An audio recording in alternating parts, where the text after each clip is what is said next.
Yeah, if he joins us then. Well, thank you, everybody. Welcome out to this month's Power Board meeting. We are on Zoom again this month till we get some clearance so we can meet in person. So I hope everybody's doing well. Looks like we've got everybody, I think everybody got a copy of the minutes and agenda in their emails. Did they have a chance to look through that? Are there any questions? No, looks good. Yeah, I don't have any questions. Okay, well, if I can get a motion to approve the agenda then.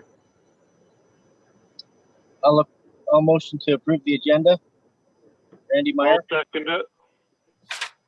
Randy first and Todd second. So Andy, if you want to start us off on a vote. Yep, aye. Randy. Meyer, aye. Todd. Spriggs, aye. And Dinsmore, aye. Okay, and minutes, this is minutes from October, or not, I'm sorry, August, right? It will be September. Is that September? Okay, sorry. Trying to look at the agenda at the same time here. So our minutes from the September, any questions, changes? Did everything look okay? Looked fine to me. Yeah, they look good to me. Okay, if we have a motion then. I'll go ahead and make the motion to approve the minutes. Andy Palmer, I will second that motion. So Todd did a first and Andy did a second. So Randy, you want to start the vote? Meyer, aye. Andy, aye. Todd? Spriggs, aye. And Dinsmore, aye.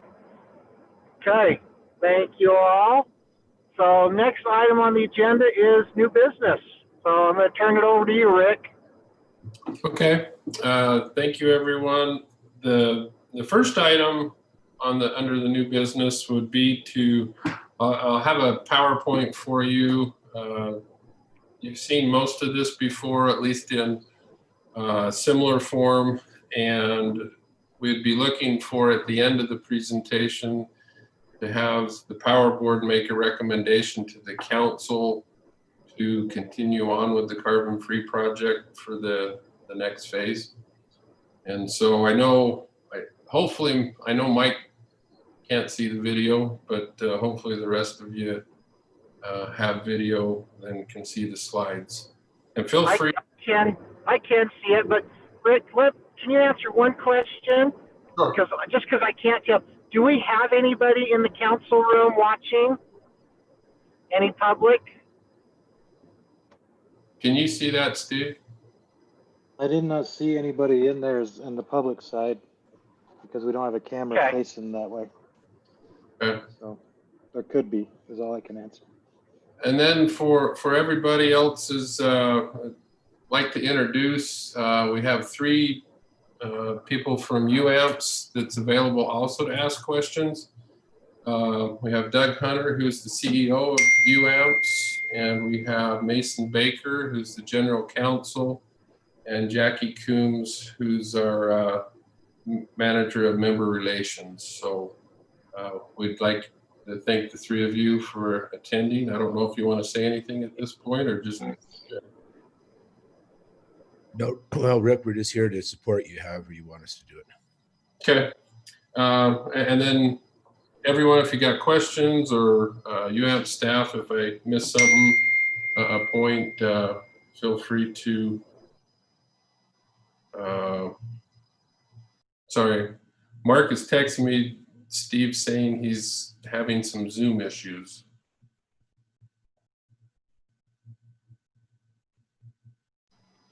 Do we have anybody from the council on the Zoom? Not that I'm aware of. It doesn't get sent out to them. It just gets sent out to you guys. The mayor would have got it, but yeah, the mayor gets it. But yeah, as far as the council, it's just us. Unless they're watching on YouTube or any other outlet. it looks like Mark may be going into the council chamber. So, okay, we'll get started. Steve, there we go. The first slide I wanted to show you is just a slide that shows the substantial growth that Washington City's received or had over the last 5 years, really since the city was took over their system way back in the late 80s. But the last 5 years, we've averaged an annual average growth of 6%. With last year, the peak went up nearly 13%. So we definitely are a growing system and city. Talked to Drew, building permits are at historic highs.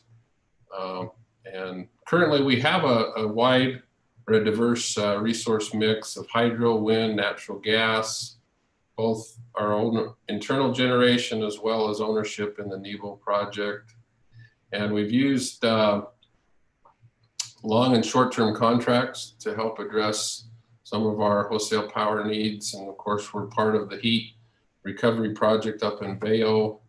And we have 2 solar projects that will be coming on in the next few years.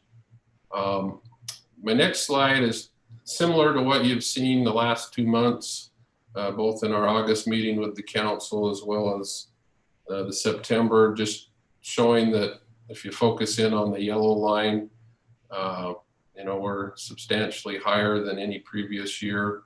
And the blue and green are projections based on our last work study. The next slide is just kind of showing you where we are currently with our resources as far as totals that we have ownership or contracts for, and then what we're projecting in the future.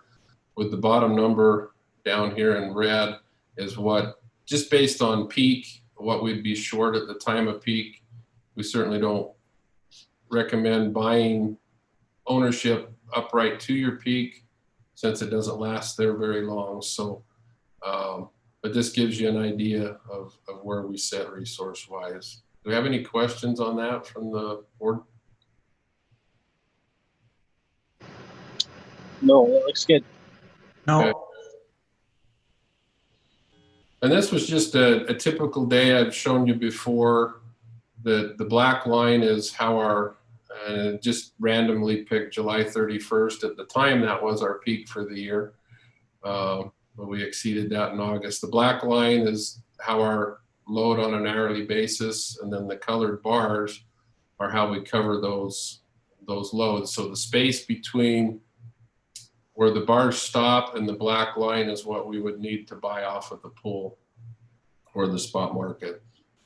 We buy that through the UAMPS pool.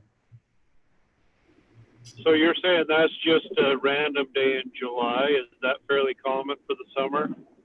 Yeah, that's pretty common of where we sit. And actually August 17th, we actually were a couple megawatts higher than what was shown here. And we'll talk about August here in just a minute as well. So the bright pink is our contracts, both short-term and long-term. And that's one of the areas that the CFPP would replace and give us a good, strong foundation of about 15 megawatts available to us at all hours. So that's kind of where our target is with that project. So just to give you a little, again, background on the power market, you know, historically, hydro, coal, and nuclear and natural gas have been the resources that have provided a good, stable resource for utilities, generally at a pretty low cost. Coal plants, and in some areas, even natural gas plants are being retired or forced to be retired, either due to age or legislative requirements in some areas. Most often these resources right now are trying to be replaced with wind and solar. And there's been several studies in the West that have shown that there will be a significant capacity shortage of generation in the next 5 to 10 years and beyond. And as I mentioned before, where we don't have resources, we have to buy that on the open or spot market. And during the summertime in particular, when loads are high, it's becoming, that availability of that spot market power is becoming more limited, and general supply and demand principles drive the price during those periods of time. Any questions on that?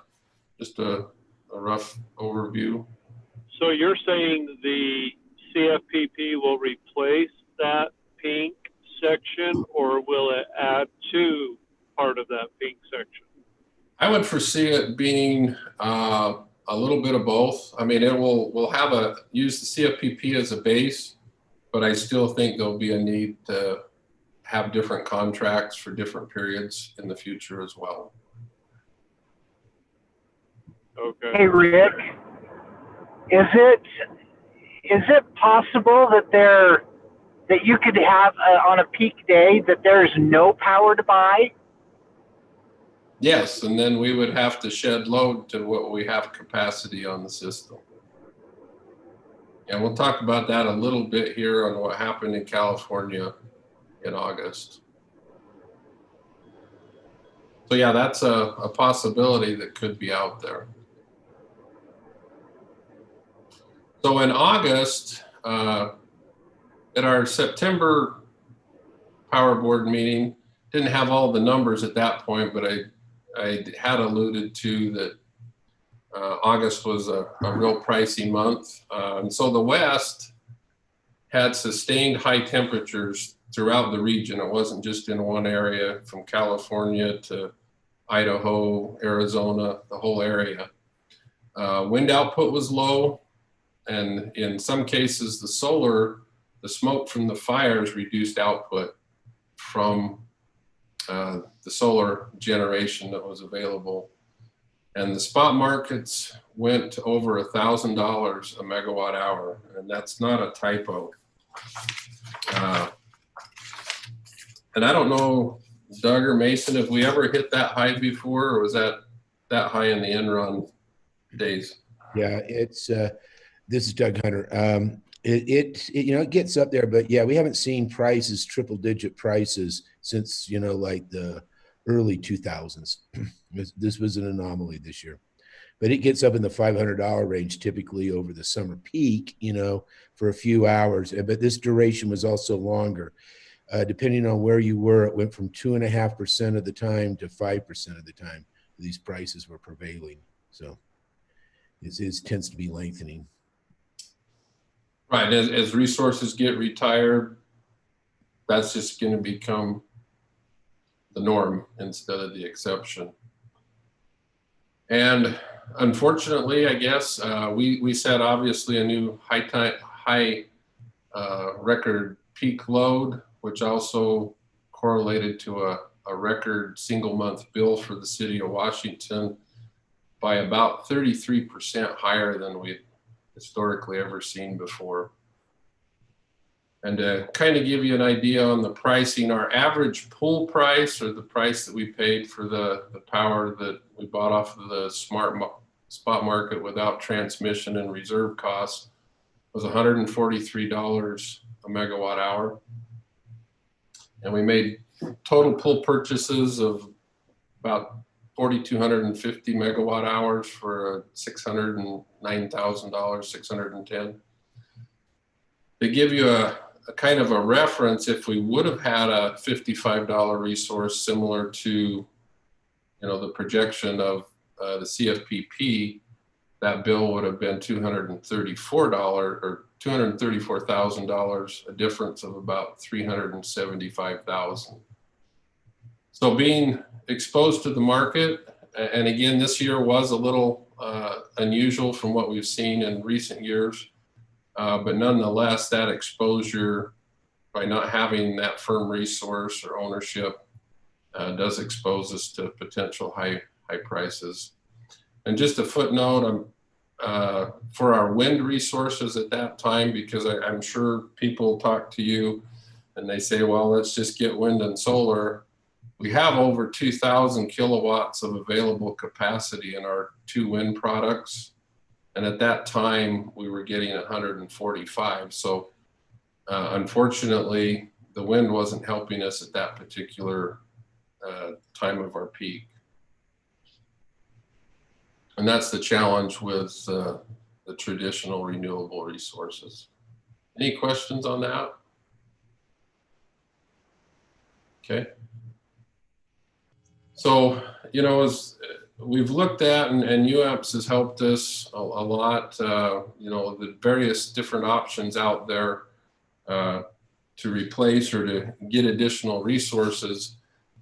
I think it's pretty obvious that coal's days are numbered, and I really would doubt, unless some technology change really happens, that we'll see any new coal plants ever permitted. Natural gas has lower emissions than coal, but it still has significant carbon emissions. You know, large hydro sites are pretty much taken up, and I can't imagine the environmental group letting large hydro or dam projects go into place. So small plants may be available at certain locations, but they're certainly not going to have widespread capacity. Traditional solar and wind, you know, they keep adding both to the system. But as I pointed out, they typically have low capacity factors in the 20 to 30% range. And it's unpredictable if they're going to be there when you need it. The next option would be to add some sort of storage to wind and solar, which does improve their capacity factor, but it doesn't provide the same 24/7 dispatchable resource that we're looking at here, and is expensive. Hydrogen, there are projects being explored, and one of them's in the state of Utah to replace the IPP plant by Delta. Eventually, they're hoping to move that to hydrogen, but commercial sites projects haven't been completed to date either. And then nuclear is another option, either the traditional large reactors or the advanced small reactors like the CFPP. And I think we need to keep in mind going forward, you know, climate legislation is, I think, a reality. Both could happen at the state level as well as the federal level. And I don't know if you watched the debate last week. I caught just a little bit of it.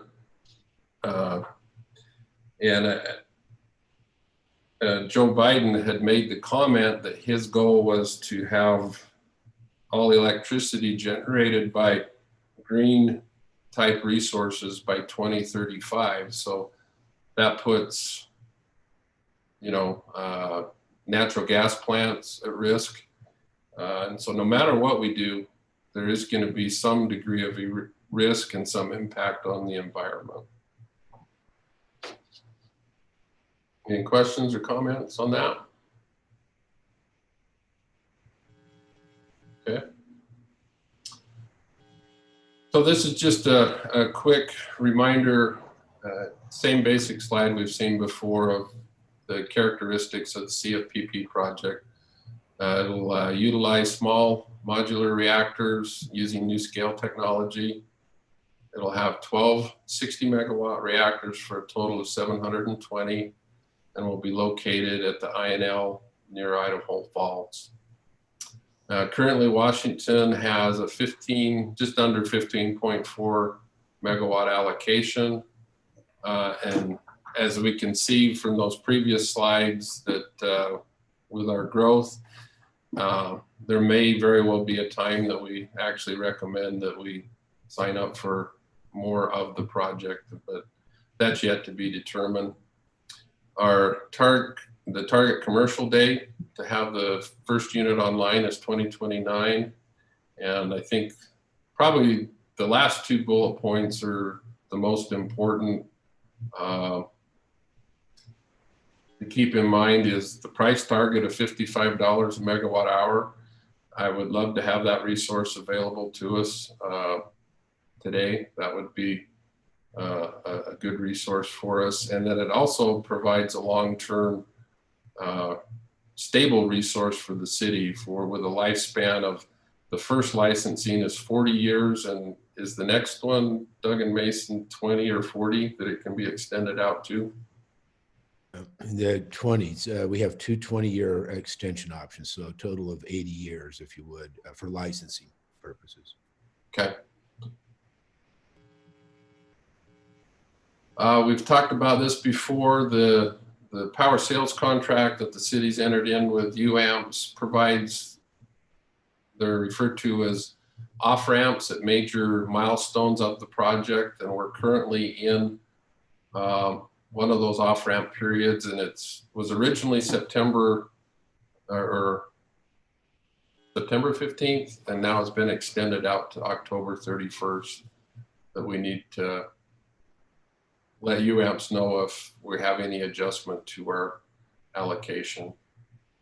And the next phase that we'll be moving into is the combined construction and operating license application. So that would be gathering the information for, it's called the COLA, to submit to the NRC. And for each phase that a participant participates in, they're responsible for their share of the cost in that phase. Any question on the power sales contract? We've got experts on the line if you do. Do we know why some of these other cities have dropped out? Did you ever find out an answer to that? Well, I can give you my opinion, and then Doug and Mason can weigh in to the extent that they would like. I think they are taking a pretty short-sighted approach, and for whatever reason, they got nervous at some of the numbers. And I think there's some that are thinking that they can sit on the sideline and jump back in later if they want. Or it's kind of my perspective. Doug or Mason, do you want to add or? Well, I think you pretty well covered it, Rick. I'd mentioned though that Logan, the mayor, has never been happy with the project, and a lot of pressure on Mark Montgomery, the power board. The power board was very supportive, but if you will, politics won out on that one. Lehigh is a bit of an anomaly. I agree with you. It's a little short-sighted. We understand they're working they anticipate status quo will be around a lot longer than I think other people are projecting. And they're just going to ride the market. But I think your point, Rick, of that they're just going to sit on the sideline and let us de-risk the project and try and get in later is spot on with them. And yeah, so I think it's just a matter of, and if I could just say this, we have had two members withdraw from the project earlier, two entities. One has come back fully, and the other one is considering coming back this next month, coming back into the project. So they took that path of status quo, and then after they researched status quo, they decided that maybe they better get back in, to get in on it. So yeah, it's a hard one to call. Does that help, Randy? I think it was Randy that asked that. Yes, thank you. Okay, and this next slide was a slide actually I think Mason put together, and then I added all the red and the arrows on top of it to kind of show where we're at. The first off-ramp is this phase 1 maximum here, and that will end October 31st. And then since we've talked last time, the PMC and the projects actually added a new off-ramp in January of 2022. At that time, we'll have a class 3 estimate, meaning it'll be more refined than the class 4 that we currently have. And then there'll also be another off-ramp available at the end of when we have everything put together for the COLA anticipated to be April of 2023. And again, at that off ramp, we'll have even a more refined estimate, a class 2. And then the next phase would be to actually submit the COLA to the NRC for review. And then there would be an off ramp at the end of that before we proceed to construction.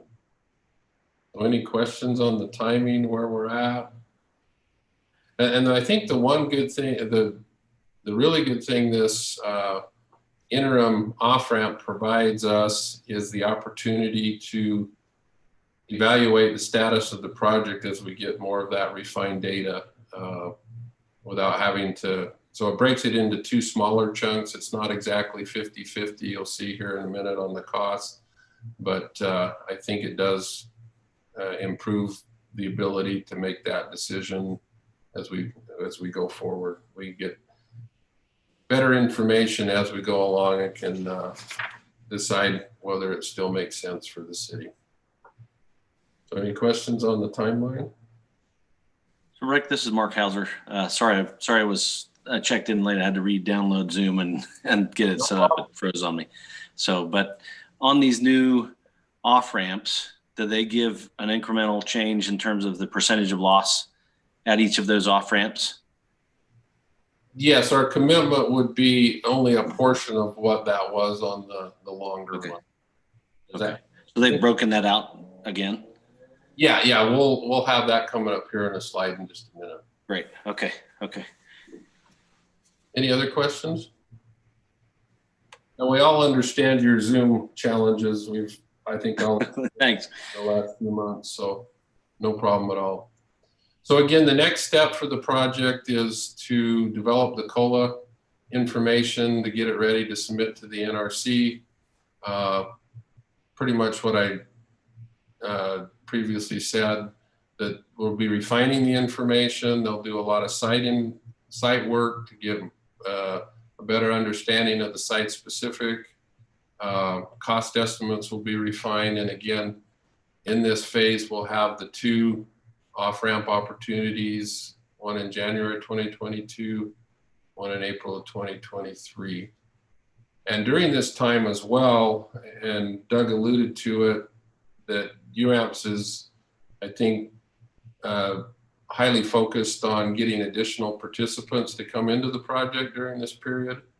And as additional participants come in, our cost share or cost exposure, if you will decrease proportionately. Any questions? Okay. You know, the larger presentation that I made to the council and power board in August, there's been several things that are very positive that's happened for the project since that was made. I think it was on August 13th, if I remember right. The first is on August 28th, NewScale received their design certification and from the NRC, which is the first SMR to receive such an approval. And if I'm not mistaken, that was a little bit ahead of when they had originally planned on there. We added the new off-ramp for the January 2022. The development cost reimbursement agreement, or the DCRA, with NewScale, the terms of that have been agreed to. I guess there's a chance there could be some small tweaks, but I think it's pretty much there, isn't it, Mason? Yes, that's correct. Sorry, just fumbling on the mute button there. No problem, no problem. And I think one of the major things that in this agreement that UAMPS was able to negotiate with NewScale is through this clear till April 2023 or the class 2 estimate, that if the economic competitive test fails to bring the project in at or under the $55 a megawatt hour, we would get 100% reimbursement. In the August 13th timeframe, that was an 80% reimbursement. So I think that's a significant safety net, if you will, for us. improvement in that agreement. And then also kind of coupled with that is the engineering, procurement, and construction development agreement. Again, the terms for that have been agreed to. And then UAMPS has been working diligently with the DOE for the multi-year award. I don't know if there's much more you can say on that, Mason, as far as the status, or that you feel comfortable with at this point. We've been making really good progress with DOE. You know, I think I characterize this as being in the final stretches of getting everything aligned with DOE. You know, just a lot of daily activity that you sort of see as you're kind of getting to the final finished product. So everything seems to be on track there. Don't know how many times I've talked to DOE today, probably at least 12. So. Well, we appreciate that. And then kind of leading into that, oh, excuse me, I'll go back to, I skipped a slide in my thought process there. So the 4 main contracts are the PSCs that we have with the participants, the DOE award, which is the $1.4 billion award that's on target to be completed this month. The DCRA agreement with NewScale, that's pretty well completed, as well as the EPC agreement with Fluor. So the 4 main pieces are coming together in October and will be executed or approved in this month. Some of the de-risking activity that UAMPS has worked very hard on doing is with that DOE money, they're able to structure it such that the majority of this next phase will be paid for using the DOE money instead of the UAMPS participant money. And that gets down to the second bullet. The COLA development costs are $130 million through April of 2023, and UAMP's portion of that is $20 million. In round numbers, it's a few $1,000s less than that, but in round numbers, it's $130 and $20 million. And what that does is it, again, reduces the exposure to the UAMPS participants. Should be noted, the DOE funds are subject to appropriations, but we've had really good support from both parties, and this project has survived the Obama and Trump administration so far. So I think the support there in Congress to make this happen is there on both sides of the aisle. Again, one of the main things that's happened, or 2 main things on the middle bullet point there, is the 100% reimbursement we've talked about. And the target energy price of $55 is now in 2020 dollars instead of 2018, which was previously contemplated. So that one's probably not huge, but it does shift it up a couple of years, which is in our favor. And again, keep in mind the PMC has the ability, will be monitoring the project on a monthly basis. UAMPS will be reporting on the status, and if something doesn't seem right, we could even stop the project earlier than that to limit exposure. I don't anticipate that happening, but we have that ability to watch what's going on. And another thing to keep in mind is the way it's structured, that no payment will be required from any of the participants unless we were to withdraw from the project or UAMPS cancels the project without a price test failure. Any questions on that, on those items? Without a what? What a failure for what? If the project say the economic competitive test was at $54 a megawatt hour and we pulled out, then we'd be responsible for the cost. Or if UAMPS were to cancel the project while it still was meeting the price target, we'd be responsible. But if it comes in at 56, by contract, we could get 100% reimbursement. Does that help? Yeah, is there a possibility of UAMPS pulling out if we don't have the support, or if some of these other agencies or entities pull out?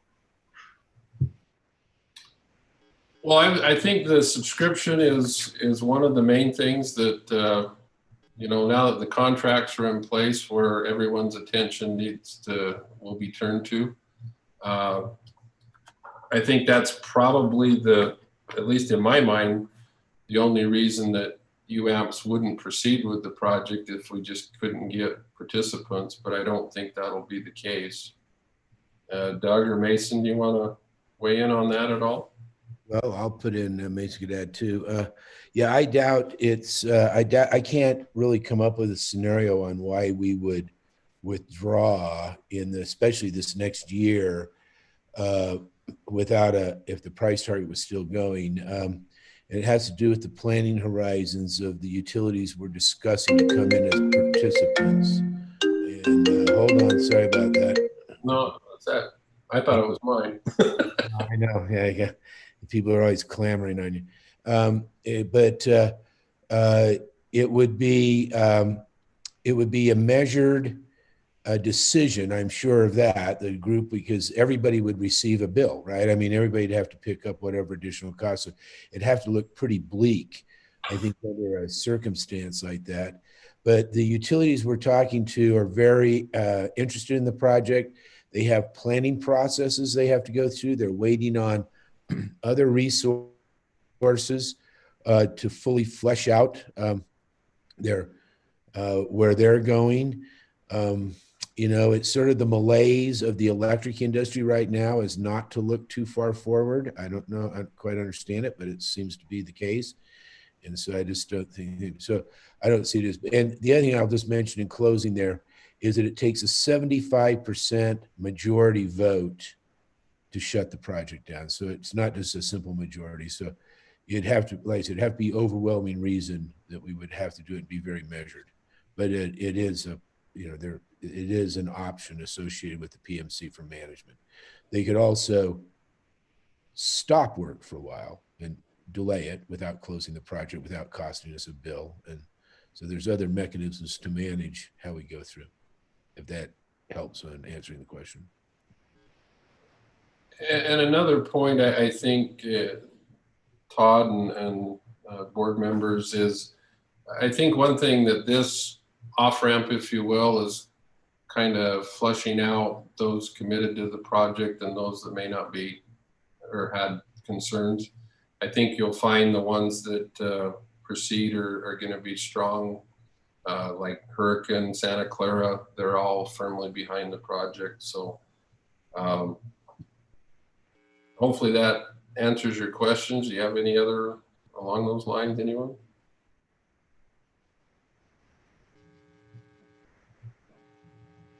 Okay. So is it, again, just in a quick summary, and I know some of these points are repetitive, but that's how I learn things, is it's got to be, I don't know how many times we've talked about this in our almost weekly meetings on the project with the PMC. So the next phase for the COLA development is 130 million. The UAMPS portion of the costs are 20, and then that's been broken up, and this starts to, I think, address Mark's question. It's broken into two parts, up to the class 3 estimate in January of 2022, 13.24 million, which leaves the remaining period to the April 2023 about 6.76 million, to break that into the two pieces instead of combining them into one like they were previously. Does that help, Mark? Absolutely. That sells me a little bit more on it. Okay. So Now, what does that mean for Washington? Based on the current expected participant levels, the city's cost share for this next portion up to January 22 would be about 11.3%, which is higher than previously discussed because of those that have pulled out of the project, or approximately $1.5 million. And we would also recommend that we allow or include a buffer that would allow us to continue of roughly it's 15%. That way, depending on what the participation levels do, then we don't have to come back to you and the council multiple times as every time somebody changes their mind a little bit. And again, a reminder that all these costs are included in the $55 a megawatt hour and would only require payment if the city withdraws for convenience, meaning the price target was still on track and we decided to withdraw on our own. And again, those percentages could vary somewhat depending on what others do. This is based on the best information that we have at this time. And to Doug's point, and as participants come in, that percentage will come down. We've already talked about the 2 off-ramps, and at those points in time, we can reevaluate the project. Does it still meet the needs of the city, short-term, long-term, and decide whether to proceed or not. And kind of coupled with Doug's comment there, you know, if we're meeting our price target of $55, I'm not sure why we wouldn't want to continue.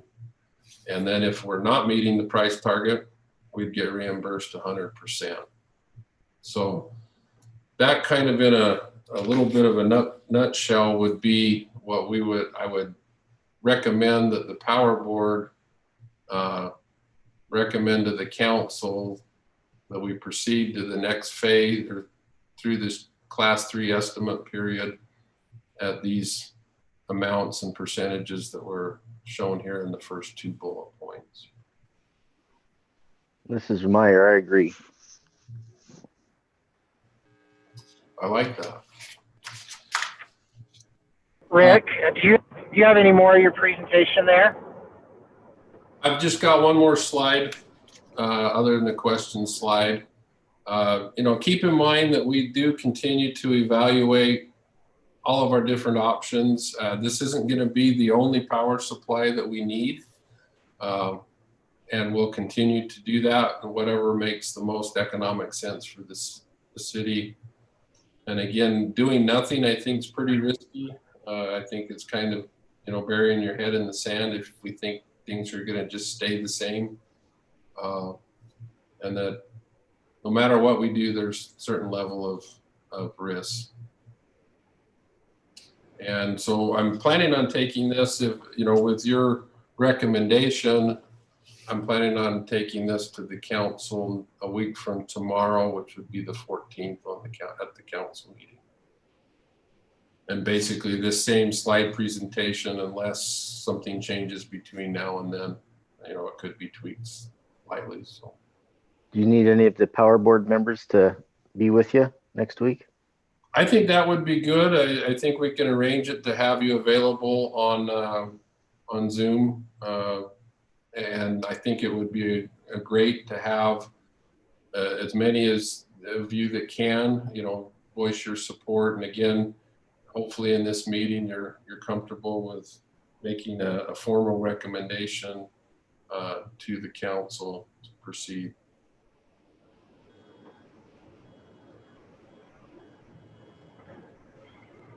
Any questions or concerns? And again, we've got great support here from UAMPS, and you know, if you've got questions, fire away. I try to clean up on everything. They know all the nitty-gritty details. Well, I've been trying to, you know, of course, I'm a proponent of this project and in nuclear power, especially in the smaller modules. but I've been trying to do some research as to why there is some opposition to it, and I really can't find much, other than the people that think that, we're still back in the 50s doing nuclear power. But is there any questions that I'm not thinking of that I should be thinking of and having answers for, to be armed with some answers if I run against some opposition for this power? Oh, well, Rick, if Go ahead. I could add in a couple things. I don't know if you passed on some of the emails we've drafted out for them, for you guys to look at to answer that, but we do have some specific email positions, and we can sure expand further. But let me just say in general, if I could, the opposition that we have is all basically centered around pure anti-nuke, if you will. I mean, it really seems to be. And that's a hard one to fight against. They've stopped, like the Utah Taxpayers Association, if you will, really seems to just be fronting for Heal Utah, in my opinion. I mean, that's just what it seems like. They're using the same consultants that Heal Utah is using, and they've been opposed to the project. First of all, they are opposed on, they thought it was a safety risk. We beat that argument down on them. They then went to the waste, if you will, the spent fuel. They finally gave up on that argument because of the safety. There's really no safety concerns there either. And so they're just attacking the costs. But the costs are really not out of line. I mean, power, big coal projects are up in this range too. Maybe not quite as capital intensive because of the operating entity, but they're up in the $4,000 range. Gas obviously is less than that, and that's a legitimate thing, but gas has got its own potential problems down the road. And as Rick mentioned, one of the things we did this originally for is a hedge against climate legislation. So it isn't that we're trying to be, pro-climate or whatever. I mean, I don't want to sound like I'm anti-climate, obviously, but we just saw that the government could take on a regulatory point of view here at some point in time that could be very detrimental to any type of carbon-based fuel source. And we'd like to have a source that develops. It takes a little longer to go through. The operating cost of this plant is really, really low. And the other thing, the $55 is that is a 40-year average price. And it changed a little bit in the front end. And of course, we've got escalation. So that drives it up, just through modeling in the back end. But since it's so capital intensive, it's basically debt service and labor. Labor has come down from 305 employees at the plant now down to 240, it looks like. I mean, we'll have to go through that. I haven't analyzed that. So that reduces our labor costs. We don't have to have big, expensive refueling actions like the big nukes do. We're going to employ all of our refuelers. They're going to be full-time multitasking, doing the things. We have to only refuel one module at a time every 2 years. So 11 modules are producing electricity by the one module is down. So that's another attribute. And so we can rotate through the stuff. And so there's really not that, there's not much other. The other opposition we have, Uranium Watch out of Moab, Utah. They're just anti-nuke, 100%. I mean, that's just how they are. Like you say, out of the 50s, if you will. We've also got Snake River Alliance up in Idaho, and their concern is the aquifer we're sitting on at INL. But INL's had 56 reactors on top of that aquifer since the 50s out there. There's really no contamination that's gone through it. And of course, ours, we have such a small amount of uranium, our potential for damage to the aquifer. The other thing we did to remove that opposition to the extent we can was to contemplate dry cooling instead of wet cooling. That is, we're going to use air condensers like a radiator on your car, circulating a fluid through there instead of evaporating water to cool the steam cycle. So instead of using 22,000 acre feet a year of water out of the Snake River aquifer, we're only going to use about 2,000. Hopefully that would mollify them a tad. I don't know. The Sierra Club, of course, sort of a hidden enemy in a lot of regards. They don't really come out and slap us in the face, but they're out there. But on the other side now, if I could just point out a couple of things really quickly and all in, the high-tech entities are really supporting this. Google is one, and they are supporting small modular reactors. Obviously, Microsoft with Bill Gates and his companies, they're supporting nuclear, as you will, through there. A lot of environmental groups now are supporting the continuation at the very minimum of the existing fleet because of the impact on climate. And so, you know, it's sort of a mixed bag. So I think the direct answer to your question is to ask them, why are they opposed, right? What is it specifically they would be opposed to? And we've got the cost in line, I think. We've got a de-risked project. This project's very well defined to the extent you can through modeling and getting the things. And we've got a process to monitor down the road. The waste, the spent fuel can be reprocessed down the road. We're going to set all the stuff we have. We've got the ability to hold all of our waste right on site for the full licensing period out there. In terms of our own site, the DOE, the Department of Energy, excuse me, has an obligation to pick that up and take it away for us once they figure out what they're going to do with it. And obviously that's another political issue out there. But we are on a DOE site, and our spent fuel can be used in other reactors up there on the site. They do, at one of the few places they do recycling, that in Tennessee and in Idaho.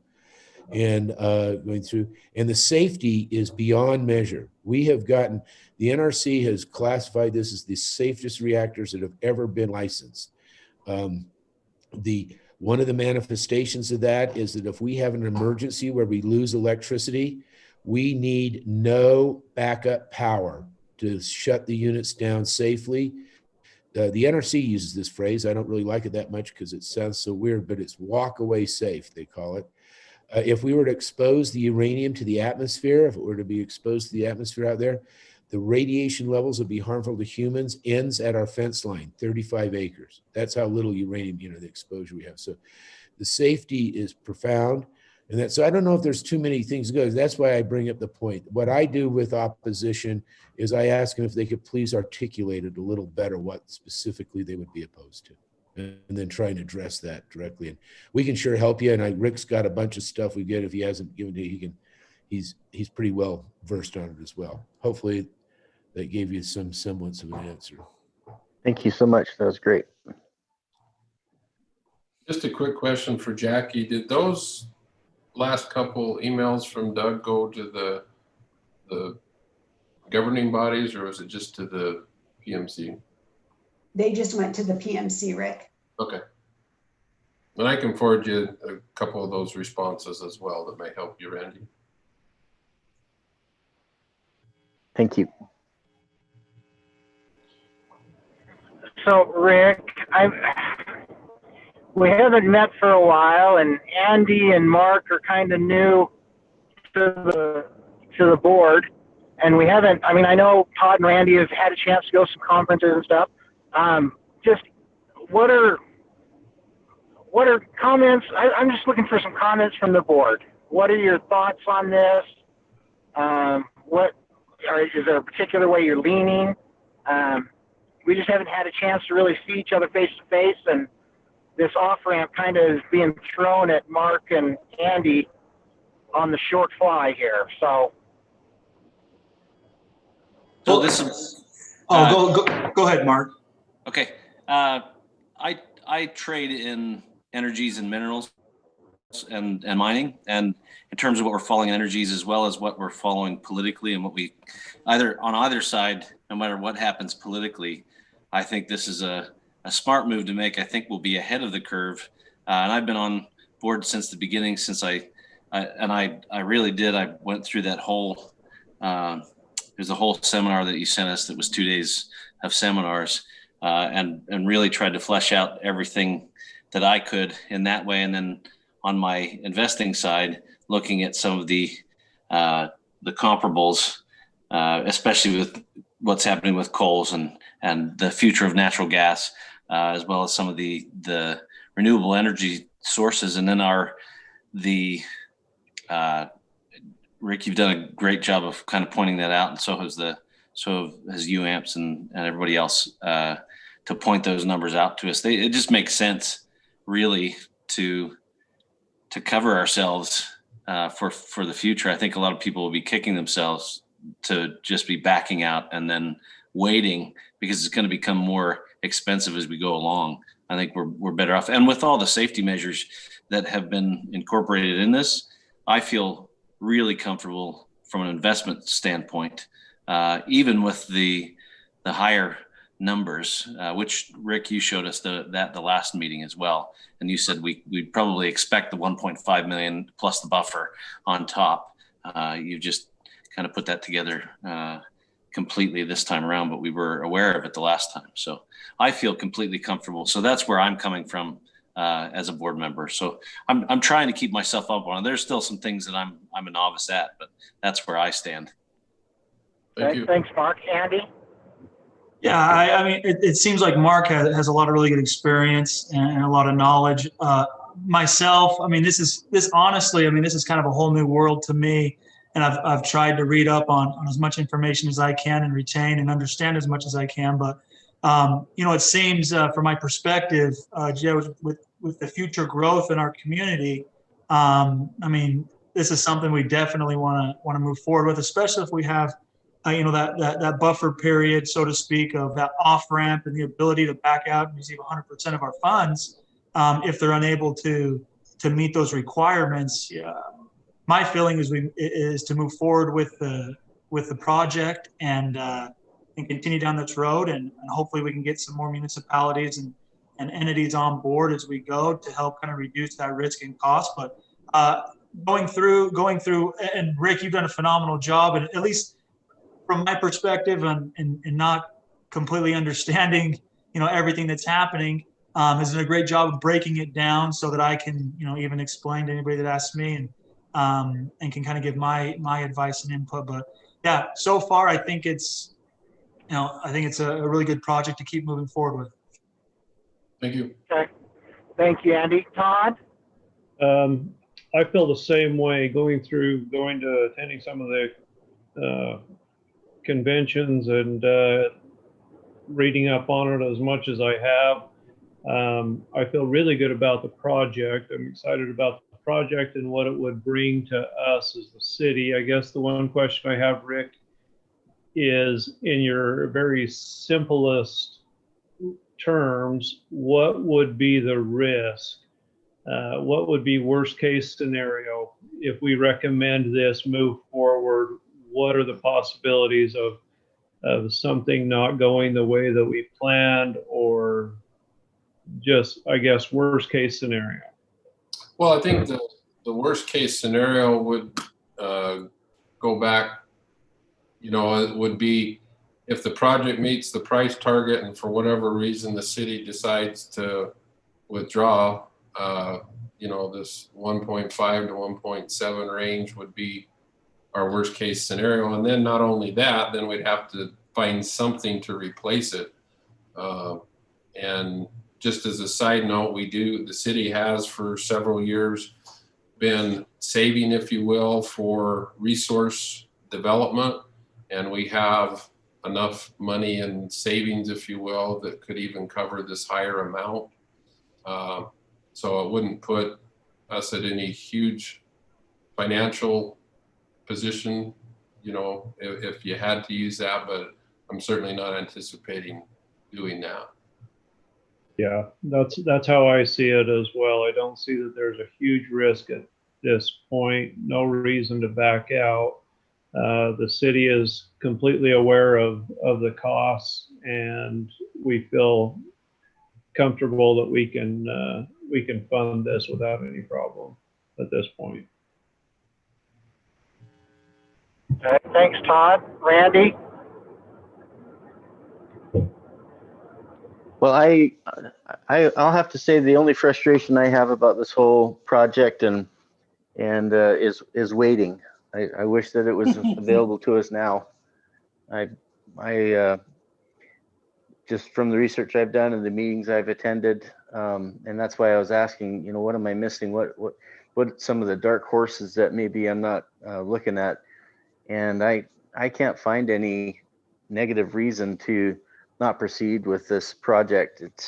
It's needed, and especially when you see how our society is leaning more towards the electrical resources for our cars and bikes and electronics and everything that we have. What a miracle nuclear is, that it's such a small infrastructure, but it produces such huge power sources. And I just, like I said, unless I'm missing something and there's some dark horse that I can't see or don't know about, there's absolutely no reason why we shouldn't proceed. Okay, thanks, thanks, Randy. And I have to tell all of you guys, I mean, I've been on the board since the beginning, and I mean, previous board members, we've been looking at this for years. Obviously, even prior to Rick, Kelly,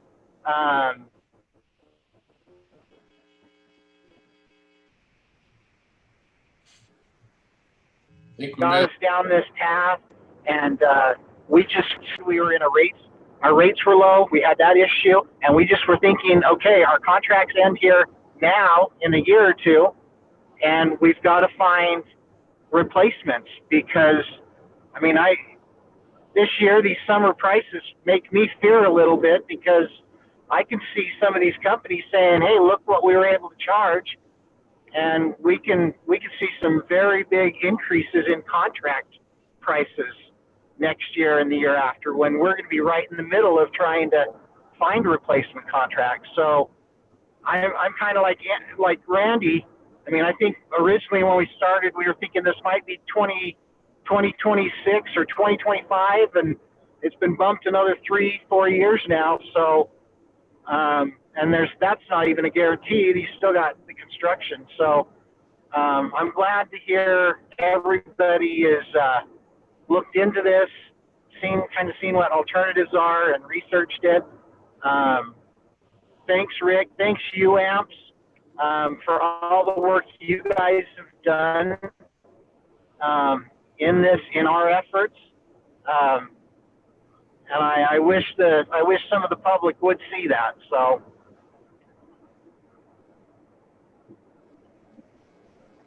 Rick, do you have a resolution or a recommendation written up, or do we just need to say we recommend that we proceed? That's what my anticipation. I mean, we will have an official resolution with the council, since that's the action, or the binding one. But if we just have make a recommendation to the council that says, they'd like to recommend proceeding through this Class 3 estimate of January 2022, and you could tie in these cost amounts if you were so inclined as well. And then we can report to the council that the Power Board recommends moving forward. And then, as Randy offered, it would be great to have your participation at that work session, and then at the council meeting as well next Wednesday.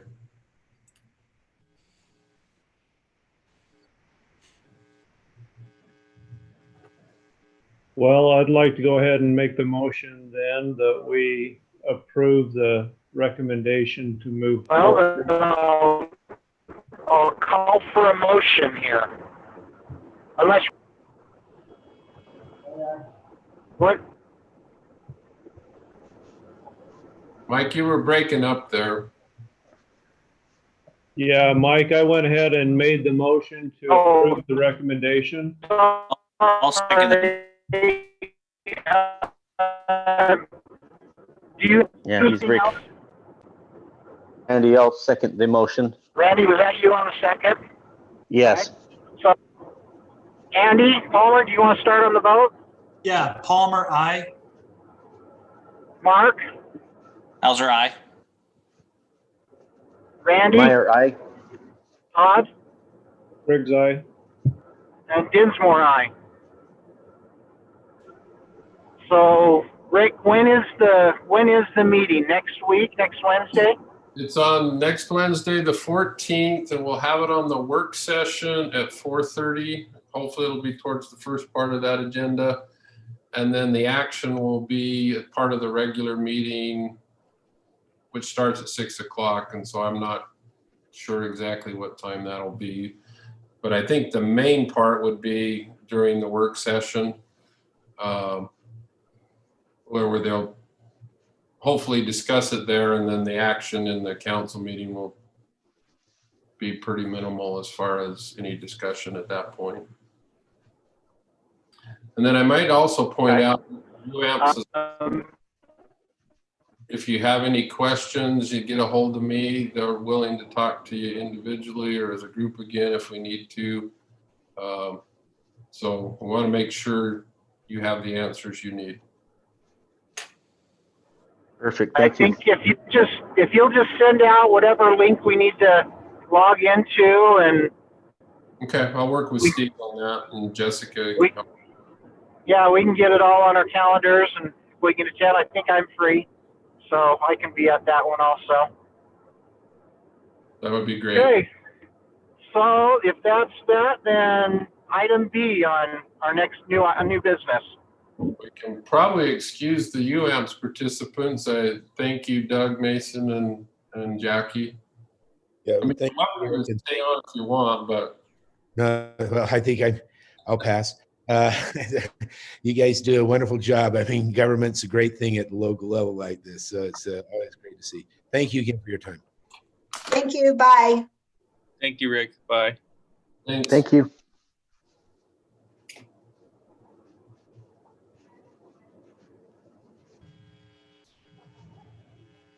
Okay. You ready to do the next one? Yeah. Go ahead. Okay, we'll try to move through each of you. One of the things that we're actually also participating with UAMPS in is the strategic plan for the department. And with the agenda and minutes, you should have got a copy of our proposed mission, vision, and values for the department. Did you receive those? Those went out, right, Jess? Yes, I did get it. Okay. And so really at this point, I would just ask that you review those and provide us any comments that you may have, where we've met the mark, missed the mark, whatever you feel is appropriate. We would welcome your feedback. And then coupled with that, our next phase, if you will, of this strategic planning process is to identify the department's strengths, weaknesses, opportunities, and threats. And so if you have anything along those lines that you see or hear from our customers, your neighbors, we would welcome feedback on that. Again, it's the strengths, weaknesses, opportunities, and threats. And as staff, we've actually identified several that fall into multiple of those, into more than one of those categories. So like, I think growth can be a strength, and I think it can be an opportunity, and it can be a threat in a way too. So again, I'm not looking really for any action, or I just wanted to get this in your hands. If you have any comments at this point with the mission, vision, and values, we can certainly discuss that, and maybe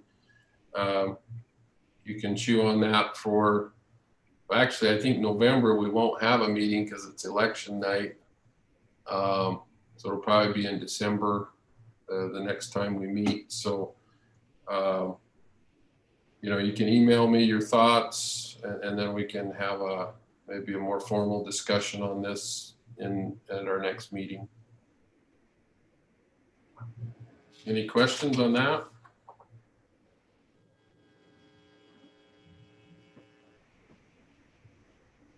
and these do align with the city has similar statements and values, and these align very closely with what the city has.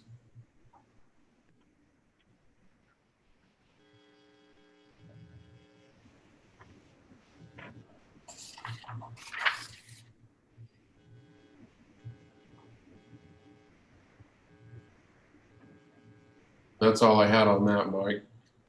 That's it. Okay. Okay. Yes. And you said the employees are working on that with you. Yeah, particularly Jake Bennett and Mike Roosh have helped me out. And we actually have another call with the consultant on Thursday. And so we're trying to work through those strengths, weaknesses, opportunities, and threats. And again, by our next meeting, we'll have at least a draft of those to kind of present to you and get your formal comments on those. Okay. Cool.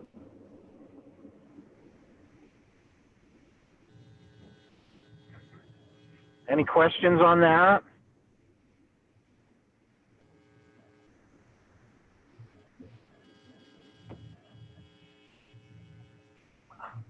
Okay, I'll take silence as no. Then on to the item number 4, regular business. Okay, on our Generation report. Yep. Yeah, on our operations and generation report, we've actually covered several things. So far, just a report where the department's been able to avoid the COVID, and we're still trying to do our best to stay that way. Hopefully all your families are as well. As far as the generation side, we're pretty well done for the season unless something unusual were to come up, either a system capacity problem or some really unusual pricing this time of year. And so Mike and Jake are focusing on kind of year-end maintenance, if you will, going through the swamp coolers and things like that and getting them ready for next year. The report on our projects on the 100 South project, those of you that live in that area have probably noticed TDS has started their transfer work to the new poles. They're, I'm guessing roughly with the part that's west over by Walmart, they're roughly about halfway done. So as soon as they get those transfers completed, we'll be coming through and removing those old poles. So you can tell your neighbors to, particularly I think it's Todd and Mark that live on that street, tell your neighbors to be patient just a little while longer. We're getting close on getting those out of there. On the Kings Row rebuild, I just have a few pictures. We've started, one of the main challenges in there is some of the utilities, like water and sewer, are maintained by the park itself, and so there's no blue stakes other than communication and gas, and so it's can be a bit of a challenge to dig in there. This is at their entrance, give you an idea, and all the new system will be all conduit. The current system is direct buried, so if there is a problem, you can pull the old wire out and pull in new. And so it'll be brought up to our current standards. This yellow line here is a gas line. And again, fortunately, those are able to be located. And this was some of the challenges getting into the service from the street in. There's roots all over. And so we've rented a smaller mini X excavator, but this makes it a real challenge to get these services in. And so one of the things we'll show you here in a minute, one way we address that, but that gives you an idea. We're be digging up in the road, and then this turns and goes into each of the meter pedestals. And so this is an old transformer, and then this is the new transformer side, and you can see the trench down the road, and And so when it's done, this transformer basically will just be moved over to here with all new wire. So just to give an idea, one of the things that we invested in to try to minimize that restoration work and the difficulty of digging in those roots, hopefully you can see this. It's a pneumatic missile, and basically it's a hammer that'll propel itself through the dirt. And we've been able to successfully go up to about 40, 50 feet.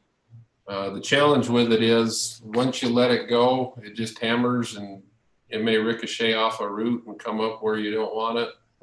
And then you have to redo it, but it'll pay for itself very quickly in restoration. So they put this hammer here in this location and we're able to shoot it up to here. And the only disturbance we had to do by this meter was about 3 to 4 feet around it. And so all this middle stuff we didn't ever have to disturb. And so that missile goes through and creates a hole and it pulls it back and you're able to pull the conduit in that hole that's left behind. And fortunately the soil in here is nice sand, and so it keeps itself really nice, and it's worked out really well. And it has its own challenges, but it'll pay off instead of having to tear everybody's yards up. We still have to do some disturbance, but it really minimizes it. Most of the rest, it's been they've been really focusing on Kings Row. Some of the other things, I think I reported last month that Jordan Jolly started with us. He came from the water department and has been a great asset, particularly in here because they actually have found a couple water lines and broke them. And so he's able to jump in and help repair them pretty quickly. So we've completed our annual goal submittals to Human Resource Department. Also on the personnel side, Dan Callahan completed was successful in completing his journeyman test. So we have another journeyman on staff, and congratulate Dan on that. We've completed our annual tests. Each year we have to have an outfit come in and test our bucket trucks and digger trucks for electrical safety, as well as just general. They check for oil leaks, worn tires. They come in and do a complete inspection. So we have a few items that we need to follow up on that, just like any equipment that gets used all the time. It has some wear and tear on it. We're organizing our pole yard. Dan actually is a great welder, and he's built some stands, and we'll be getting those organized, which will make it a little more efficient when we need to get poles, and it looks a whole lot better up there as well. So one other thing I was gonna share with you yesterday, I don't know if any of you experienced the outage about, what was it, about noon? Was anybody unfortunate enough to be on that circuit? But No, I heard about it. Okay, well, it was caused by our friend, the Mylar balloon. And that's what the remnants of it, it was a balloon that got in the line just a little west of the Sienna Hills substation there by Washington Parkway and Telegraph. And they create havoc on the line, and that's what's left of the string. So that was the reason for the outage. And it's always good to find the cause of the problem, because I actually re-energized, we couldn't find anything and it held. And then one of our linemen actually went out and walked the line, and he found this between two of the poles. So that's our main, like I say, day to day. They've been really, I'd say 80% of their time has been in Kings Row. And it's a big project, and when they get the conduit done, then they'll move on to pulling wire and transferring loads to the new system. Any questions, or have you heard any comments or complaints from any of your neighbors that we should be aware of? My neighbors are just glad that TDS has been on that project, so we're all grateful for that. Finally. Yeah, they got on it, and then they haven't been there for a few days, and they've actually hired SCS to do the transfer for them. I saw that. I thought that was interesting. Yeah, and actually both TDS and CenturyLink uses SCS quite a bit, and we do too on some things. But so I called and said, you know, what's going on? And they said they've had a couple other things they've had to shift around, and he hoped to be back within a week or so. One of the ones there on Main Street that they haven't transferred on to the new big transmission pole, they've got quite a bit of work there. You notice there's a big ugly pile of slack that they've coiled back and forth on the line.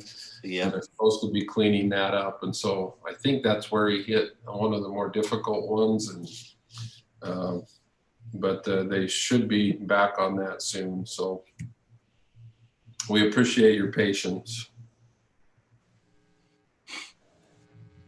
I think that's all I have left to share on that. I just have, if you don't have any questions on that, I can give you just a brief report on some of the other UAMPS project, if that's all right, Mike. Yep, that's good. Probably one of the biggest things is coming up that if we do our job right, you guys won't even know that it's happening, is Dixie is going to be reconductoring their line that runs from the St. George sub up by the T-bone tank, up by the tortoise. It's actually in the tortoise habitat. They're going to put up a wire that has higher current capacity.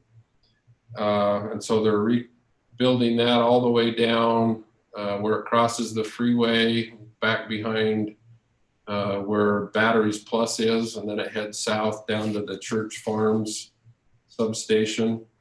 And so in order to accommodate that, a good chunk of the system in Washington County will be switched around from how it's normally fed. And the line that we have a couple of our substations going out to Purgatory will be de-energized.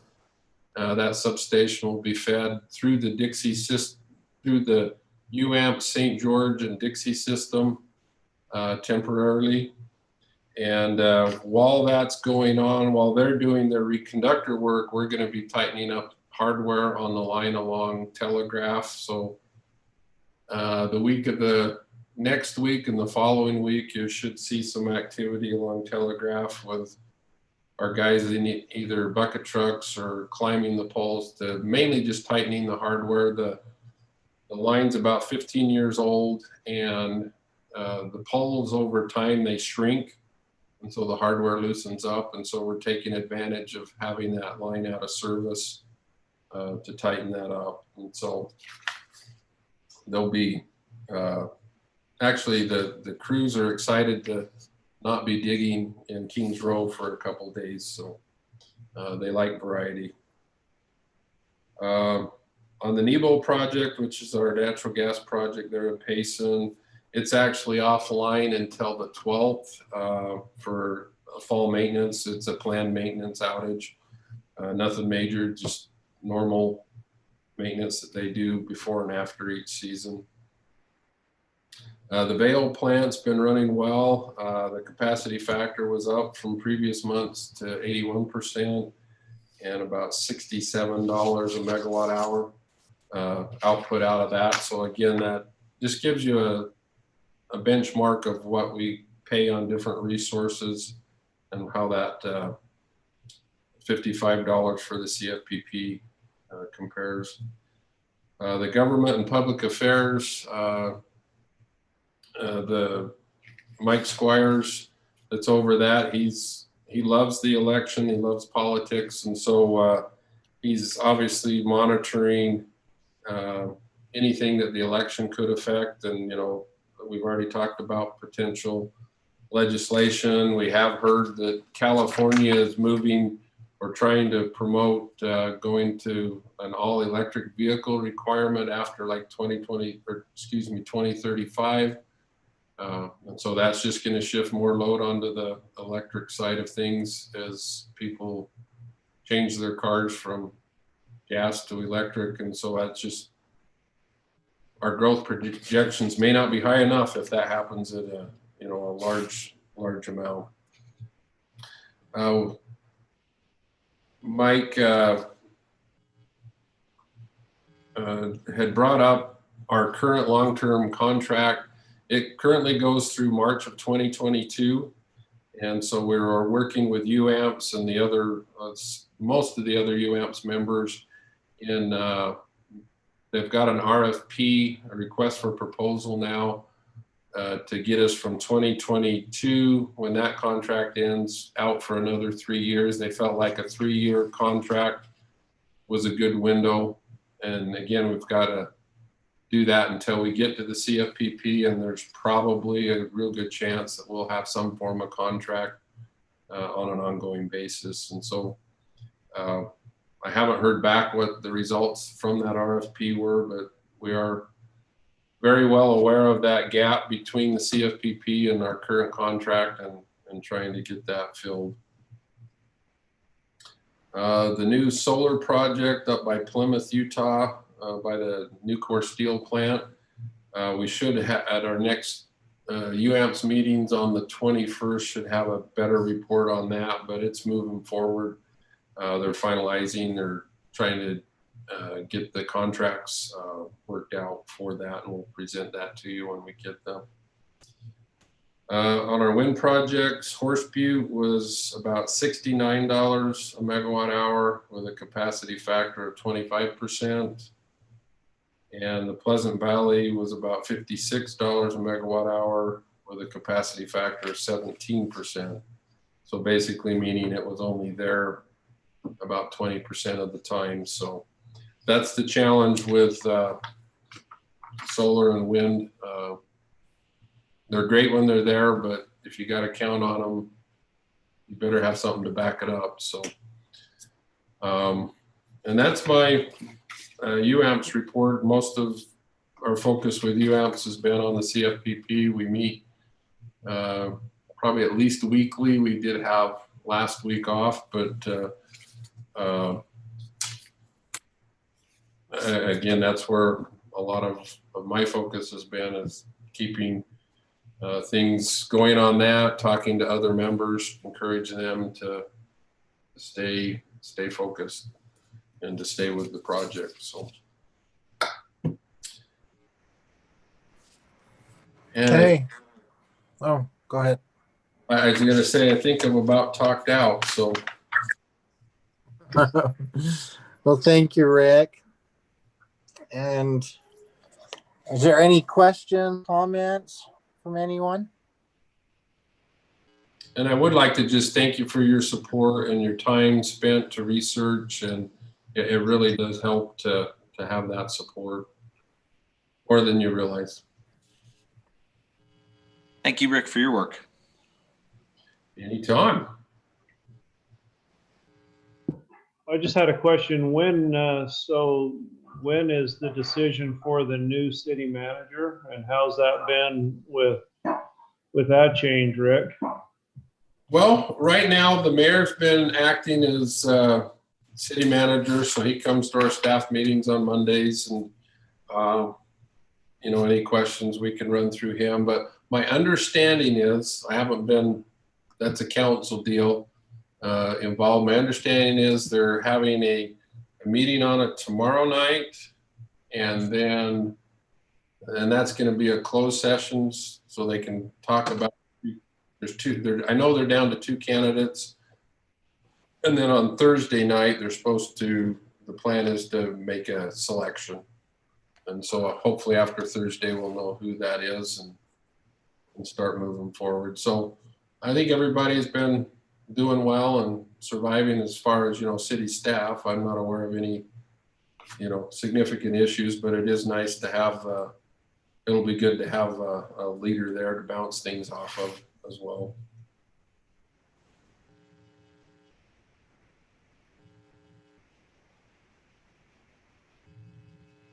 Well, Okay. I'm sorry to see Roger go personally. I like him a lot. He's a good guy. Yeah, definitely left a big hole, and he was heavily involved in the UAMPS and power side of things. So sometimes I have felt a little bit like I'm on an island, but we're getting there.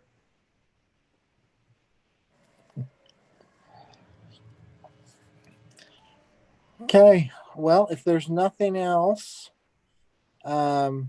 motion to adjourn. Well, we're next month we meet or not next month. No meeting next month because of election. So we're Right. looking first week of December. Jessica? Yes, I'm pulling up the calendar right now just to verify. I wanted to say it's the 3rd, but let me just make sure. Actually, December 1st is the first Tuesday, so Yeah. it'll be So I glanced at it earlier. So yeah, December 1st. the week after Turkey Day. Okay. So our next meeting will be December 1st. So is there a motion to adjourn?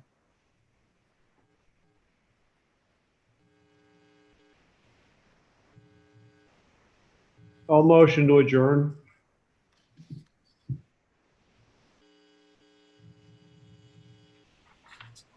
I'll second Mark Hauser. Todd with a motion and Mark with a second. So Andy, do you want to start a vote? Palmer, aye. Randy?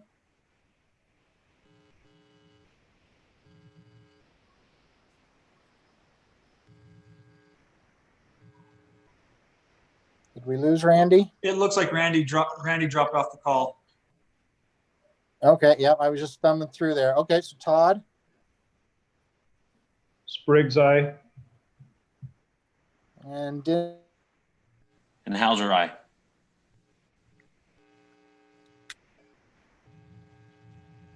Thank you. Appreciate it. Thank you, Rick. Have a good evening. Thank you. Thank Thanks, you. Rick. Appreciate you. thanks, Jessica. Thanks. Have a good night. You too. See you, Rick. Thanks.